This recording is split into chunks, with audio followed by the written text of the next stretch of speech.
Di video kita yang pertama ini kita lagi mau membahas tentang strategi-strategi yang kita gunakan dalam dunia pendidikan. Beda? Ya, betul. Nah, jadi kita ada 3 narasumber yang empat ya. Ya, 4 ya? 4 narasumber. 5 lah sama saya. 6 juga sama saya. Jadi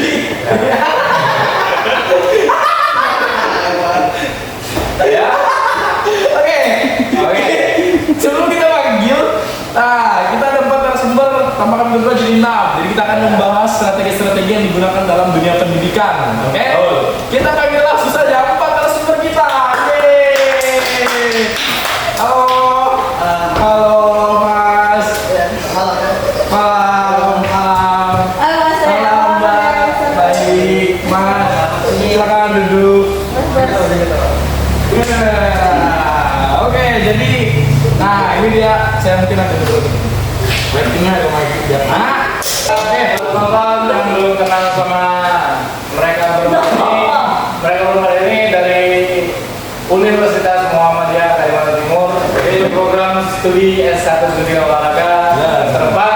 Nah, di sini kami mengundang mereka berempat untuk membahas tentang topik strategi pembelajaran di pendidikan. Oke. Nah, sebelum kita masuk ke topik kita pada malam hari ini, kebetulan udah jam 11. Jadi kita perkenalkan satu persatu dulu. Yang pertama ada ketua dari hima kita, yaitu Mas Budi. Silakan Mas Budi, perkenalan dari Mas Budi. Oke, perkenalkan saya Budi Santoso dari mahasiswa Universitas Muhammadiyah Kalimantan Timur, mahasiswa semester 4. Ya, alhamdulillah saya dikasih jabatan sebagai ketua hima. Alhamdulillah. Untuk wakil. Oke, selamat semuanya. Perkenalkan, nama saya Panjara dari Prodi S1 Pendidikan Olahraga. Ya, saya Fadilah dari Prodi S1 Pendidikan Olahraga Universitas Muhammadiyah Kalimantan Timur. Dan rekan saya Kais. Perkenalkan, nama saya Atiqah Fadilah. Saya salah satu mahasiswa UKT juga. Ya, sekelompok juga sama teman-teman saya di sebelah sini. Terima kasih. Nah, Kak dari Rosnya sendiri. Oh iya, sebelumnya perkenalkan, nama saya Nakmasa Seng Hanif. Saya juga S1 Pendidikan Olahraga. Silakan. Saya Muhammad Bedar dari program studi S1 Pendidikan Olahraga juga. Aku kelompok juga sama mereka berlima. Benar. Nah, tadi kebetulan Mbak Tikanya mau ke WC, jadi lagi terburu-buru dia, nggak sempat. Oke, lanjut. Pertama. Ya, Minum, Mas. Ya, minum. Minum. Jadi kita sudah sediakan es teh. Langsung minum Mas Budi. Ya. Siap, Mas. Yes. Untuk sekarang kegiatan apa nih, Mas? Nah, ini saya Terima dulu. kasih. Saya dulu. Oke. Untuk kegiatan saya, ya kuliah sambil kerja aja sih. Ya, sama mengurus organisasi juga. Gimana Mas? Kerjanya yang dikerjakan nih Mas? Kalau boleh tahu. Alhamdulillah saya hitungannya sebagai asisten dosen untuk mengajar di les privat renang. Oh, renang nih, jago renang nih. Iya, pastinya. Ya, pasti jago renang. Nah, kalau boleh tahu perasaannya menjadi bekerja bersama dosen itu bagaimana? Wah, luar biasa ya, karena jarang-jarang gitu kita sebagai mahasiswa itu langsung terjun langsung mengajar gitu bareng, apalagi langsung bareng gitu sama dosen itu rasanya luar biasa sekali, sangat luar biasa sekali. Ya, untuk nih yang baru datang. Yang baru datang. Buat Mbak Tika, Ya, apa Kesibukannya Ya, akhir-akhir ini. kesibukannya? kalau dibilang sibuk sih, kesibukannya sibuk betul ya. Saya sebagai mahasiswa juga, ya bisa dibilang sibuk sekali karena bekerja juga Mas Jidan. Saya Ya. bekerja dan tanggung jawab saya besar juga. Insya Allah ini persiapan buat PON untuk memajukan Kaltim semakin ke depan. Untuk PON, teman-teman. Untuk PON. Tepuk tangan dulu. Kalau kita boleh tahu nih, untuk Mbak Tika sekarang lagi kerjanya lagi ngapain nih? Gimana itu Mas? Lagi kerjanya jadi apa? Oh, kerja. Kebetulan saya kerjanya di bagian kesehatan. Nah, kesehatan nih, teman-teman. Bagian kesehatan dalam penanganan cedera atlet. Nah, atlet. Kalau anak olahraga pasti tahu ya. Tim Nah. medis. Ya. Tim medis. Atau bisa disebut dengan itu juga mas. Apa itu? Measure. Measure. Atau masas. Ya, Masas. masas. Bukan masage. Kalau kalian nggak tahu masas atau measure, lihat Google. Nah, Ini masas bukan tukang pijat. tuh, tuh. Bedakan masas dan tukang pijat ya nonton. Oke, kesibukannya. Ya, akhir-akhir ini kesibukannya gimana, Mas? Akhir-akhir ini Sebenarnya saya sibuk kuliah aja sih. Saya memang tidak bekerja, tapi saya punya fokus di cabur saya futsal. Saya kali ini pengen konsisten. Apapun hasilnya nanti, saya bersyukur. Saya percaya sama proses. Itu aja sih. Nah, kalau boleh tahu itu latihan futsal itu apa? Saya membuat program latihan sendiri walaupun tidak sekompleks seperti pemain kita lainnya, tapi saya pastikan seminggu sekali itu saya melakukan kegiatan olahraga seperti jogging atau bermain futsal 4 kali malam seperti itu, Mas. Bagus ya. Olahraganya mantap berarti untuk Mas Arif ini. Oke, selanjutnya kepada Mas Andi. Nah, ini salah satu mantan atlet. Anggar. Silakan Mas, jelaskan. Apa nih? Akhir-akhir ini kesibukannya lagi apa? Atau masih atlet? Ya, Oh, masih jadi- jadi atlet. Atlet saya masas nih. Jadi sebenarnya saya tidak menjadi atlet. Saya mantan atlet anggar. Sebelumnya saya masih berkuliah, saya terfokuskan dengan kuliah saja. Nah, Kegiatan saya sehari-hari mungkin tentang nanggung saja ketika tugas. Tidak Betul. Bantu. Oke, betul. Mas apa mas? Pengangguran. Nah, tentunya untuk host kita juga Mas. Ya, untuk akhir-akhir ini kesibukannya Ya. ya kita bahagia aja sambil bekerja sambil kuliah juga. Ya, saya juga bekerja di sebuah kafe namanya Widi Coffee. Jadi teman-teman semua yang bagi warga Samarinda boleh nih mampir ke Widi Coffee di Jalan Raya Supratman depan Travel Kangguru. Ya, selanjutnya nih yang terakhir co-host kita Mas Muhammad Zaidan. Silakan Mas. Nah, kesibukan saya nggak ada sibukan.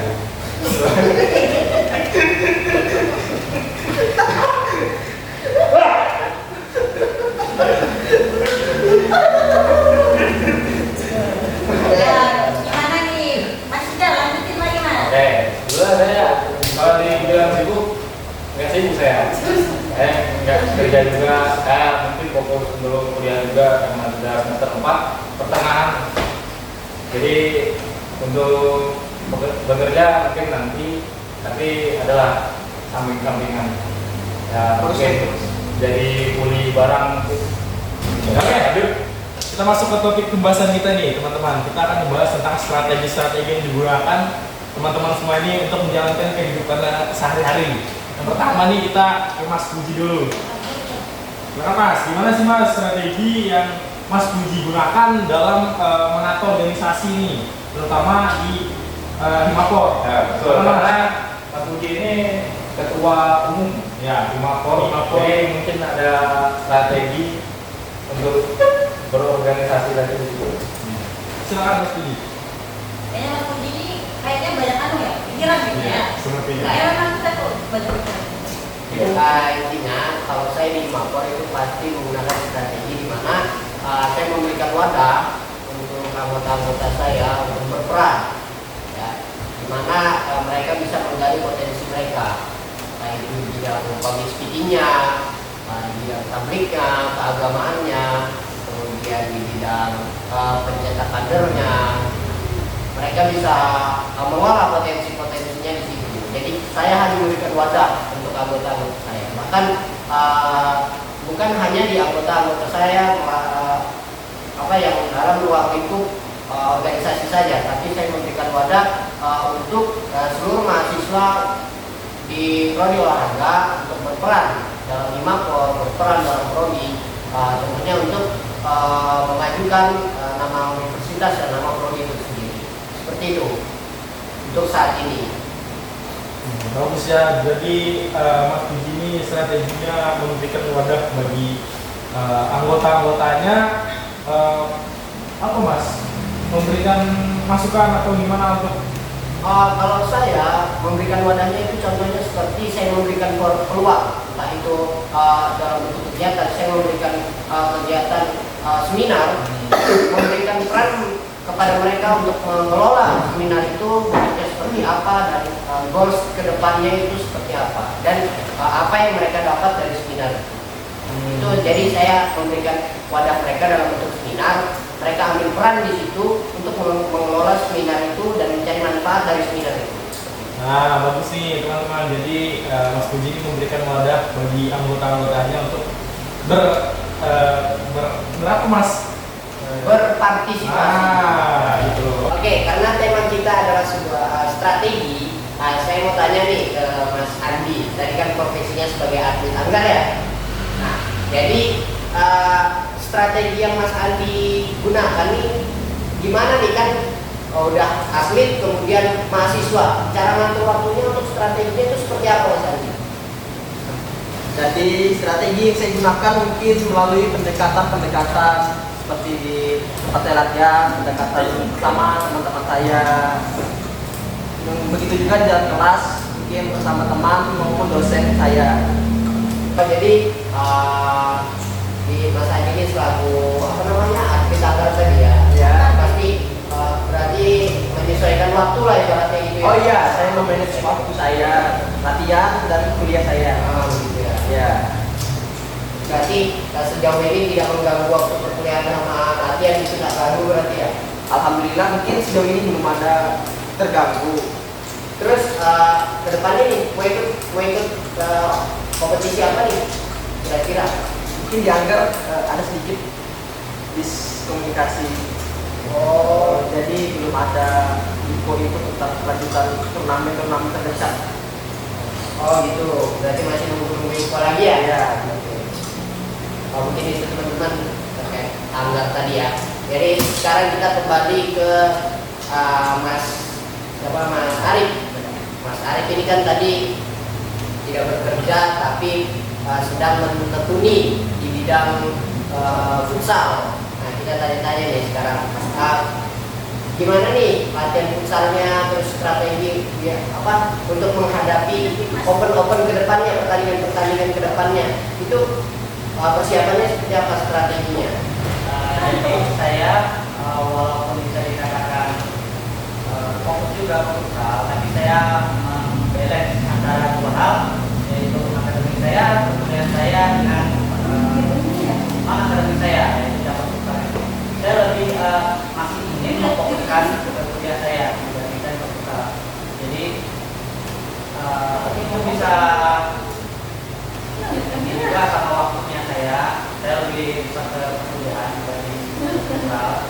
Kalau untuk kompetisi tadi, saya belum ada jadwal sih dari kompetisi. Saya memang konsisten aja menjaga stamina saya, menjaga teknik bermain saya. Nah, walaupun mungkin nanti jika waktunya pas, nanti saya akan bermain. Oke. Berarti sejauh ini nih dari sekian banyak pertandingan yang dilalui, cedera apa nih yang paling parah yang memang harus diantisipasi untuk pertandingan selanjutnya? Ya, jadi saya sebelumnya pernah mengalami hamstring atau koyo, bahasanya orang saya koyo. Saya belum pernah periksa ke dokter, tapi untuk gejala itu sedikit pun saya mengalami sakit untuk dalam jangka waktu yang lama. Jadi itu yang paling saya hindari. Oke, kita doain aja teman-teman, semoga Mas Arif bisa mengikuti pertandingan dengan baik, cederanya tidak semakin parah. Oke, lanjut ke Ayunda. Ya, Ayunda kita Mbak Atika. Mungkin tadi kan di bidang kesehatan Mbak ya.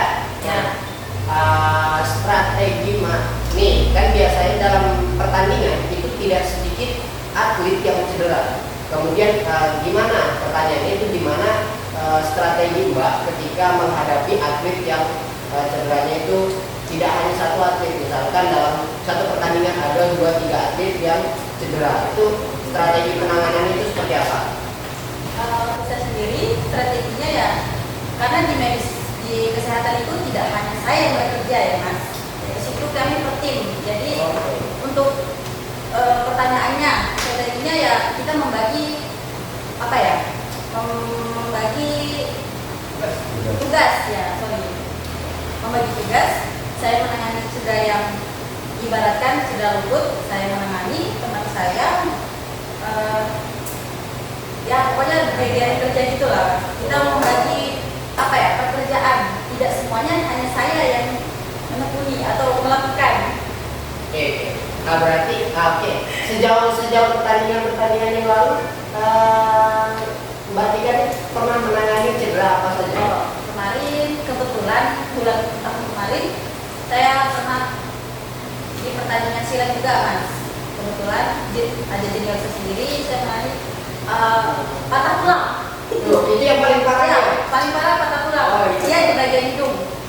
Patah tulangnya itu akibat terpukul oleh musuhnya. Saya kira itu kan pertama saya kira itu tidak serius, tetapi karena itu cedera yang sangat serius karena patah. Jadi saya sebagai hanya sekedar measure atau sekedar massage, tidak terlalu tekun ke medis, jadi saya alihkan dia ke rumah sakit untuk lebih apa seriusannya itu. Tapi kira-kira Bentar Mas, nih. Berarti tugasnya Mesyo itu memberikan pertolongan pertama ya? Ya. Tapi bukan untuk mengobati penyakit yang lanjut, tidak lebih ke pertolongan. Dia hanya apa ya? Kayak selama kita bisa menolong, kita pasti menyelesaikan. Tetapi kalau sudah itu fatal, lebih dari yang kita bisa, kita tidak bisa memaksa. Kita memberikan ke medis lagi yang lebih tahu dan lebih paham tentang itu ya cedera serius. Kita hanya bisa apa ya bahasanya ya, memberikan bukan pertolongan utama, hanya ya bahasanya tuh ya itu lah. Ya betul lah pasti. Karena saya kan juga orang baru ya, saya di dunia medis atau di dunia kesehatan, jadi saya pengalaman pertama saya menolong atau strategi saya yaitu. Nah, berarti ini banyak orang yang salah paham nih, membedakan measure dan tukang urut. Nah, ini mumpung kita lagi bersama dengan ahlinya measure, jadi kita tanyakan aja nih teman-teman, apa sih bedanya tukang urut sama measure? Nah, silakan. Sebenarnya bukan ahli ya Mas, Yeah. saya juga baru terjun di dunia kemedisan atau di dunia cedera, penanganan cedera. Ya kalau bisa dibilang berbeda, measure dan urut itu berbeda. Memang sama, ada samanya, tetapi tetap ada perbedaannya. Measure atau bisa dibilang massage itu adalah salah satu menangani cedera, tetapi tidak seutuhnya. Kita hanya bisa memperbaiki dari awal saja, tidak semuanya yang kita bisa perbaiki. Contoh, seperti saya menangani cedera, misalnya Mas Arif ya, cedera lutut ya, saya hanya bisa menolong ketika dia sakit saja. Nah, ketika lututnya sakit, saya tidak bisa mengurut karena ada pembengkakan. Tetapi itu measure ya, itu penanganan measure. Tapi kalau bisa dari urut, gimana Mas Arif? Pasti kalau urut yang bengkak dipijet ya, dipencet. Nah, perbedaannya di situ Mas. Kalau bisa dibilang, ya. Oke. Selanjutnya kita langsung ke Mas Bidan. Mungkin agak sedikit lambat ke depan. Ya, mungkin agak sedikit terlambat. Hanya pertukaran. Tadi ada pertukaran host karena kebetulan Mas Puji udah kita tanya dan itu Mas Puji dan teman kita, jadi kita bertukar. Silakan, Mas Bidan. Jadi gini Mas, kita kan dalam kehidupan tuh namanya banyak kegiatan-kegiatan kita nih. Pasti kita dalam berkegiatan tuh membutuhkan strategi. Bagaimana strategi Mas Bidan pada saat berkuliah dan banyaknya tugas yang menumpuk. Contoh, gimana strateginya menyelesaikan dan menjalankan hari-harinya? Mungkin yang pertama di akademik saya fokus dalam tugas, lebih mengembangkan tugas baru kita ya namanya have fun, bermain lah apa maungkir dan lain-lain. Jadi fokusnya ke tugas karena mungkin saya kalau dibilang sibuk ya nggak sibuk saya ini. Karena saya tidak diberikan untuk bekerja, walaupun kemarin-kemarin itu udah banyak yang nawarin kerja di kafe, mungkin kerja jadi pelayan ya untuk berusaha mahasiswa gitu, yang kerjanya cuma shift malam gitu. Cuman ya saya kembali lagi tetap konsisten untuk fokus kuliah saja karena pernah saya dinasihati oleh dosen saya kalau kita kuliah itu ya kalau tidak lulus tidak juga ya bukan sukses namanya. Makanya saya tetap fokus untuk kuliah ya tetap tugas lebih utama baru kita bermain. Mungkin itu ada lagi. Berarti jadi kesimpulannya buat netizen ini berfokus pada kuliah, kalau tidak membagi waktu untuk banyak hal, berarti benar-benar fokus buat kuliah, perantauan, selesai kuliah, baru fokus mencari pekerjaan. Oke, kita beri tepuk tangan dulu untuk para narasumber kita. Nah, silakan Mas Puji. Nah, oke. Sejauh ini luar biasa ya narasumber kita ini dari 4 narasumber kita banyak sekali strategi-strategi yang memang macam-macam digunakan ya. Benar tidak. Memang itu menjadi pembelajaran buat kita semua. Yang tadi ada yang mencoba berusaha Mas Ari, bagaimana dia memanage waktu, membagi waktu dengan perkuliahan, yang tadi di cabur anggar, kemudian di masas. Kemudian ini Mas Jidan adalah kesimpulan semuanya bahwasanya ternyata pendidikan itu penting teman-teman ya. Jangan sampai apapun profesi kita tetap pendidikan itulah yang nomor 1. Jadi mungkin itu aja Mas Jidan dari kami. Saya kan calon pendidik kalau di dalam pembelajaran. Masuk lagi ke pelajaran. Ya, lanjut nih ya. Kita masuk ke topik utama pembahasan kita pada malam hari ini, yaitu strategi dan model pembelajarannya. Bagaimana teman-teman memilih atau melakukan planning untuk pembelajarannya yang akan diberikan kepada siswa, termasuk proses pembelajarannya gitu ya Mas Dik. Ya, Dari Mbak Tika gimana? ya, jadi gimana nih Mbak Tika? Kalau kan Mbak Tika nih masas nih ya. Kalau nanti diberikan job atau pekerjaan yang nanti ibaratnya mengajarkan ilmu masasnya itu kepada siswa. Nah, strategi untuk pengajarannya itu seperti apa pendidikannya? Ya, kita kembali lagi ya pada kondisi pertama kondisi, karena untuk membagi ilmu atau membagi teknik ya dalam bahasa saya Ya. tidak segampang yang seperti kita dapat, karena untuk memberi apa ya, memberi masukan atau memberi pelajaran itu kita harus kembali lagi melihat anaknya apakah dia benar-benar sungguh-sungguh atau tidak. Karena menurut saya mempelajari suatu teknik masas itu ya butuh dari hati Mas. Oh, gitu. Itu niat, karena kita harus mentekuni. Jadi kalau tidak dari pribadi seseorang tersebut yang memang dia pengen belajar, ya percuma aja melakukan proses pembelajaran. Kalau tidak niat ya masuk juga materinya gitu. Itu hanya membuang waktu saya saja dan membuang energi saya untuk mempelajari orang yang tidak ingin menekuni gitu. Banyak di kaltim itu banyak yang gitu Mas. Berarti teman-teman ya yang mau belajar sama Mbak Tika terkait ilmu masas, tanya hati teman-teman dulu apakah benar-benar niat atau tidak.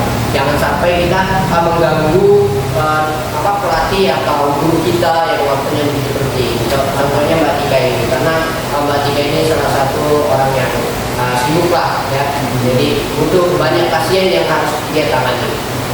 Oke, lanjut ke Mas Hanif dulu ini. Ya. Mas Hanif, ketika nanti diminta untuk mengajar, ya, berbagi ilmu lah yang sudah didapat dalam perkuliahan. Nah, strategi macam apa nih yang harus diberikan? Oke, baik. Sebelumnya saya punya satu dosen yang saya sangat senangi dari cara penyampaian dan cara mengajar dia. Jadi Mas, dosen ini memberikan kita ruang untuk kita berbicara, untuk kita berdiskusi bagaimana kita berpendapat, kita mempunyai masukan, kita punya pemikiran sendiri, dan kita saling bertukar pikiran di dalam satu ruang, dalam satu lingkup. Nah, mungkin itu yang akan saya gunakan nanti pada saat proses mengajar. Tapi ada satu hal yang harus kita ingat. Kita ini dari prodi pendidikan olahraga, yang notabene kita harus melakukan yang namanya praktek. Nah, pada saat kita melakukan nanti, pada saat kita sudah menjadi tenaga pendidik atau mengajar, yang pastinya kita tidak perlu berbanyak buat kata-kata dengan teori itu. Menurut saya itu hal yang tidak perlu, karena terutama kalau misalnya kita nanti ditempatkan di sekolah dasar atau sekolah menengah pertama, otomatis anak-anak itu lebih senang bermain, lebih senang cepat bergerak daripada mereka menerima materi-materi tentang olahraga. Nah, untuk dari sekolah dasar sampai sekolah menengah pertama, kalau kita ditaruh di situ, ditempatkan di situ, kita pertama praktekkan, lalu memberi mereka arahan untuk mereka yang mempraktekkan lagi. Kita tidak perlu banyak berbicara di depan mereka.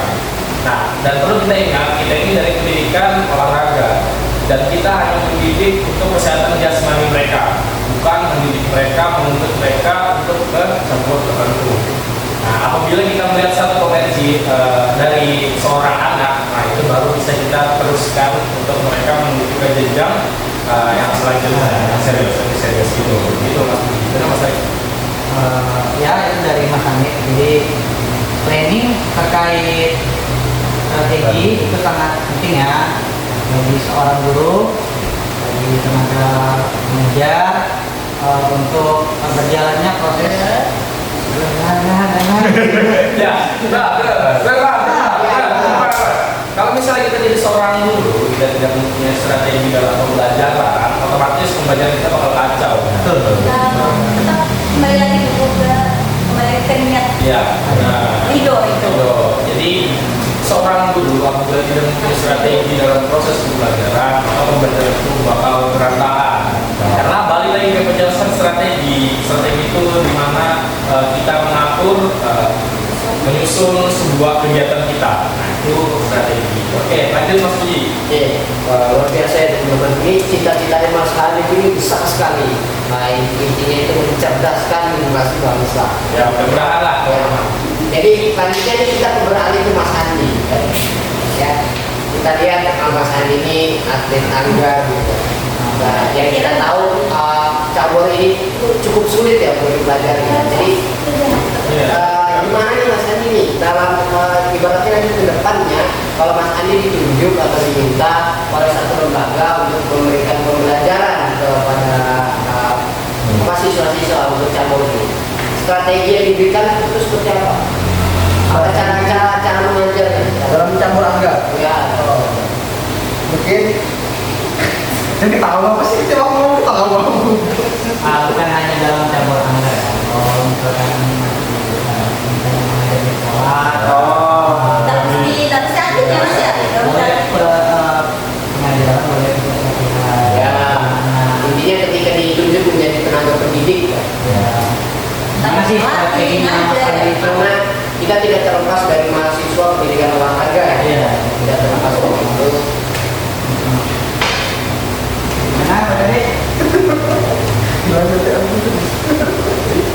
Oke, itu dari Mas Andi. Udah boleh HP ngomong aja.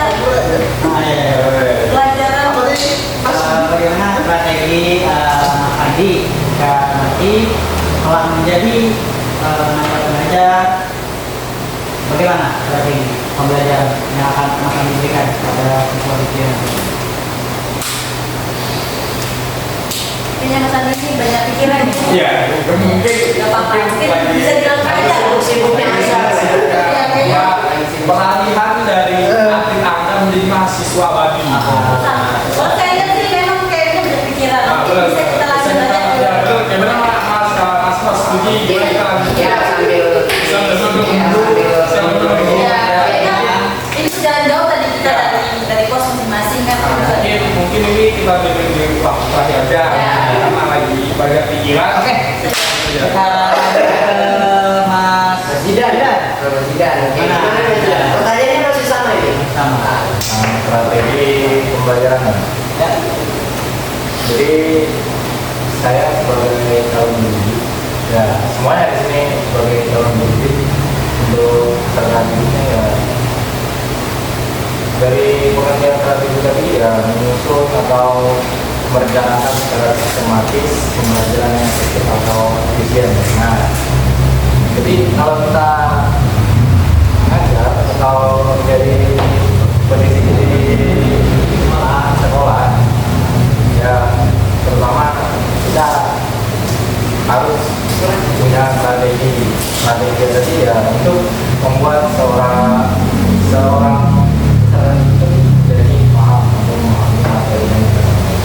Nah, di sini banyak terjadi tragedi yang dulu cuma ngomong itu udah lewat. Nah, di sini strategi yang mungkin ada di depan saya ya memberikan seperti ya evaluasi untuk ya masukan ya setelah memberikan materi tadi mahasiswa seorang peserta didik tadi bisa memahami apa yang kita sampaikan, apa yang kita berikan. Jadi ya banyak strategi yang mungkin menurut saya strategi itu seperti yang dikatakan Mas Hani tadi, kayak praktek bisa memberi strategi dia murid tadi atau strategi tidak bosan tidak pulang. Nanti strategi itu jadi cara membuat strategi jadi dia bosan. Betul. Penting memang ya Mas Jidan membuat suasana kelas yang gembira, tidak tegang, agar murid-murid itu tidak tertekan, tidak juga mudah bosan. Gitu ya. Anak ya. Oke. Jadi gitu ya teman-teman. Ini untuk pandangan dari tiga narasumber kita. Ini satu narasumber kita lagi yang gongnya ini harus kita tunggu ini. Ya, cita-cita luar biasa yang kita tunggu ini. Lagi yang kita tahu dia ini atlet handal, kemudian seorang mahasiswa pelajar ya. Oh mantan. Oh berarti akan masuk ke cabur lain. Apa kira-kira target cabur yang akan dimasuki ini? Mas, Belum ada target sih soalnya. belum ada target. Iya. Masih Masih memantau. fokus dengan kuliah saya. Oke. Kembali ke dalam pertanyaan. Bagaimana strateginya nih Mas Andi? Metode apa yang kira-kira Mas Andi gunakan saat menjadi tenaga pendidikan gitu Mas Andi? Mungkin dari strategi yang disampaikan teman-teman sekalian, mungkin dari cara penyampaiannya. Setiap anak itu mempunyai kecerdasannya masing-masing. Iya. Lalu kita sebagai pendidik harus bisa menempatkan diri kita agar bisa mengembangkan potensi diri untuk mengembangkan setiap potensi peserta didik kita. Lalu kita bisa memulai Mengajar ya? mulai mengajar melalui pengalaman kita sebagai pendidik. Memberikan pengalaman kita Intinya itu memberikan pengalaman, edukasi, ya kan? Memberikan semangat sebagai motivasi, seperti itu ya. Ya. Ini banyak diperlukan teman-teman yang karena melihat strategi-strategi dulu yang memang pada tenaga pendidik itu hanya berfokus dalam menyampaikan materi, ya kan? Dalam menyampaikan materi tapi tidak mengenal potensi peserta didiknya itu seperti apa, tidak membuka wawasan dan tidak memberikan peluang untuk peserta didiknya itu berpikir. Memang Jadi, ini teman-teman strategi yang luar biasa ya. Gimana Mas Ari? Menurut saya Mas Budi penting untuk membuat siswa-siswi aktif dalam pembelajaran agar siswa-siswi dapat mencari, menelaah apa potensi dalam diri mereka sendiri. Jadi menurut saya Mas Budi pemberian metode pembelajaran yang lama seperti contoh ya hanya materi 2 jam 3 jam hanya guru berbicara, menurut saya itu tidak efektif dengan situasinya seperti Praktek sekarang. ya? Praktek ya? Iya. Oh, Karena kembali lagi, kembali lagi kita sebagai mahasiswa pendidikan olahraga, ya. Kalau kita hanya menyampaikan materi selama 3 jam, itu tidak itu tidak efektif. Waktunya sekarang kita memberikan inovasi yang baru untuk pembelajaran nanti di masa yang akan datang. di masa yang akan datang. Ya contoh bisa ada yang contohkan nggak? Ya, Saya akan datang ke kita memberikan ini, ya edukasi ya. edukasi. Contoh. Kita akan membuat siswa dan siswi terbuka. Mau pendapat. Jadi Pendapat.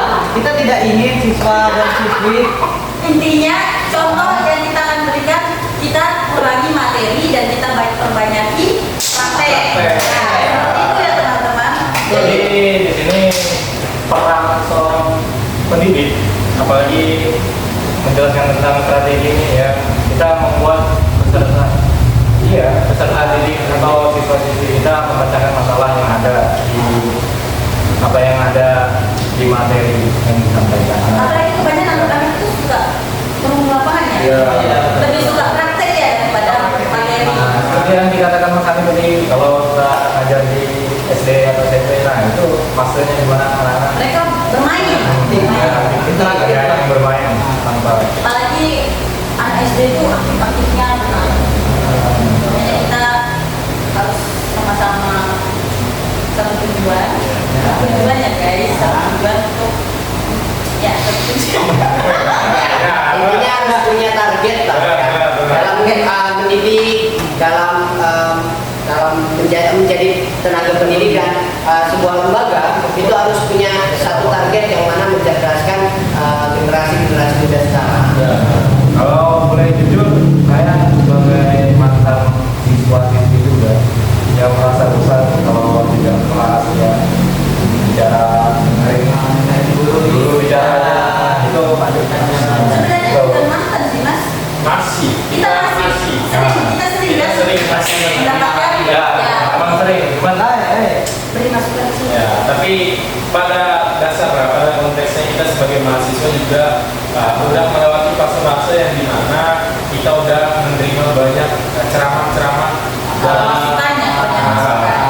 nah jadi terkadang kita juga mempunyai rasa bosan ya dalam kelas atau kalau kita Jenuh ya. lebih jenuh kita punya jenuh apabila dosen-dosen kita itu memberikan terlalu banyak Materi ya, gerakan gitu ya. ya tapi kalau misalnya memang materi tersebut tidak ada dilakukannya praktek ya, mungkin itu sah-sah saja ya untuk kita hanya mendengarkan materi apa yang dia sampaikan. Tetapi kalau misalnya materi itu harus ada praktek, tetapi dipakai hanya untuk materi, kita kadang merugi ya. Nah, Jadi ya, merugi ya. benar. Karena menurut saya pribadi, kita kuliah itu kan untuk belajar ya.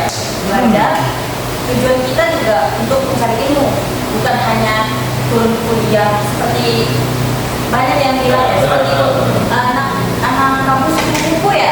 Pergi pulang pergi ya. Pokoknya ya itu Mas Puji, kita kan sebagai mahasiswa tetap ingin belajar dan mengetahui lebih banyak hal. Ya, Tapi bisa rasa kita ingin menginovasi proses pembelajaran. Begitu Mas Budi? Ada? Ada?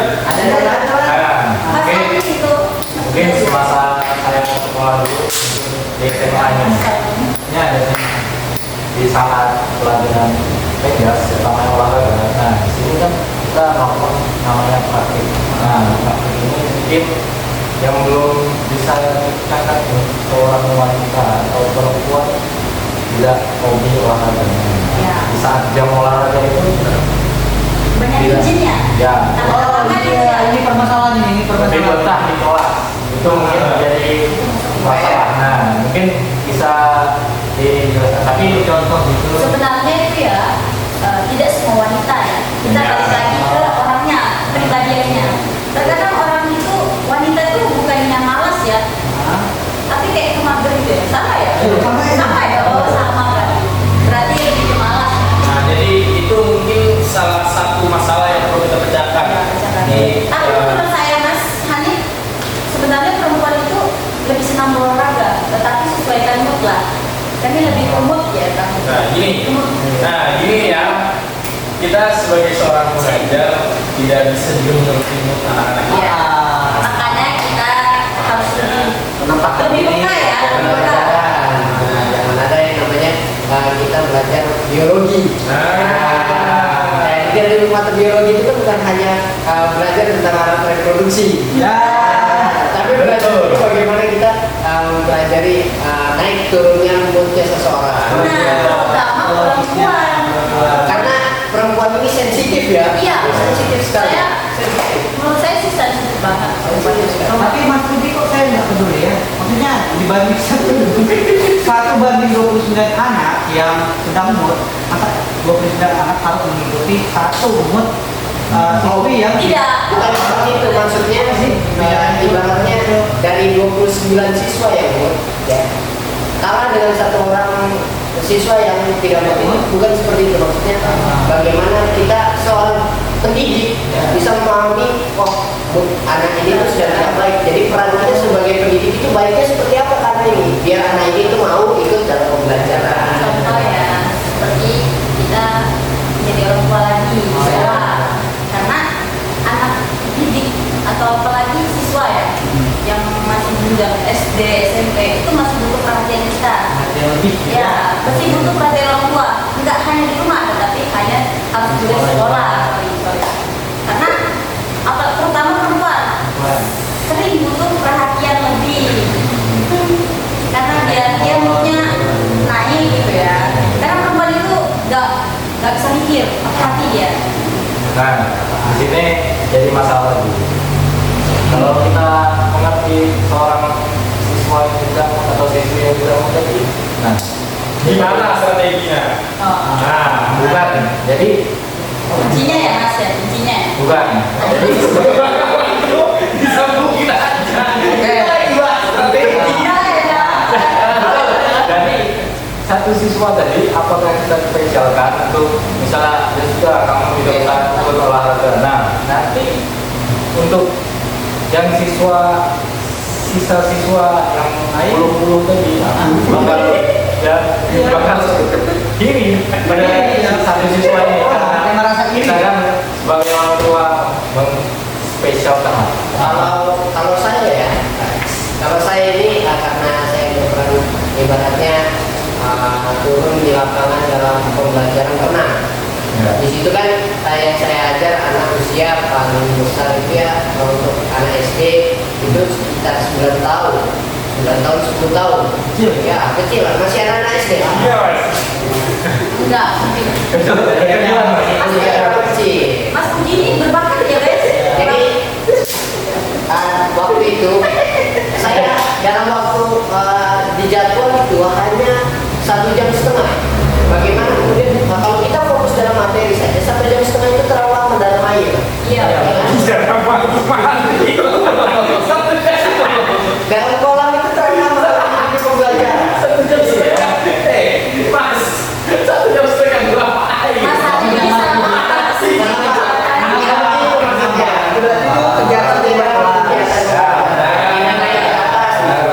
Dia lebih ke dalam kolam bukan menyelam ya, Mas. Bukan menyelam.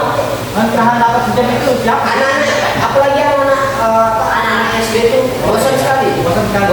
Jadi Kita kebanyakan bermain ya? iya banyak hal terjadi. Bagaimana kita sebagai tenaga pendidik itu mengkreasikan pembelajaran kita. Tadi kembali lagi kalau ketemu siswa yang tidak mood, bagaimana kemudian pembelajaran atau teknik pembelajaran ini materi yang kita berikan itu lebih menarik untuk menarik moodnya dia. Oh iya. Nah, memang itu makhluk yang sangat susah dijebak ya teman-teman ya. Iya. Terutama saya yang juga perempuan tetapi nggak lebay-lebay ke situ ya. Saya ada titik pelatihnya juga. Ya, oke. Sudah banyak sekali pendapat dari pemikiran-pemikiran dari teman-teman Kami semua, dari kita semua tentang strategi-strategi yang kita gunakan di kehidupan sehari-hari, di dalam metode pembelajaran, di dalam pada saat menjadi atlet, pada saat menjalani pekerjaan, pasti banyak sekali strategi yang digunakan ya teman-teman. Kita udah memaparkan berbagai macam strategi di sini dan mungkin ini udah terlalu larut malam, sudah jam 4 subuh, jadi kita selesaikan aja podcast ini ya teman-teman. Iya. Ya, karena udah terlalu malam, rumah kita Ada sama-sama sedikit jauh. nyampe nggak buat Boleh, kalau misalnya teman-teman semua mau ada kasih saran atau gimana untuk kedepannya silakan. Ya. Tadi ya. sedikit masukan ya tentang kalian yang nonton, tolong hargai perempuan. Nah, itu langsung dari perempuan. Karena perempuan itu butuh dihargai, nggak butuh dicintai. Dan terutama buat bapak dosen, mohon maaf jika kami ada salah. Kami selaku POR 22 meminta maaf. Bapak izin, mohon maaf lahir dan batin. Terima kasih Bapak. Atau Kami pamit. Ya, Selamat datang di Sabar Info. Ini video pertama kita, bukan channel YouTube. Tidak ada di podcast ya. Sampai jumpa di video podcast berikutnya. Nantikan video kami berikutnya. Jangan kemana-mana, tetap di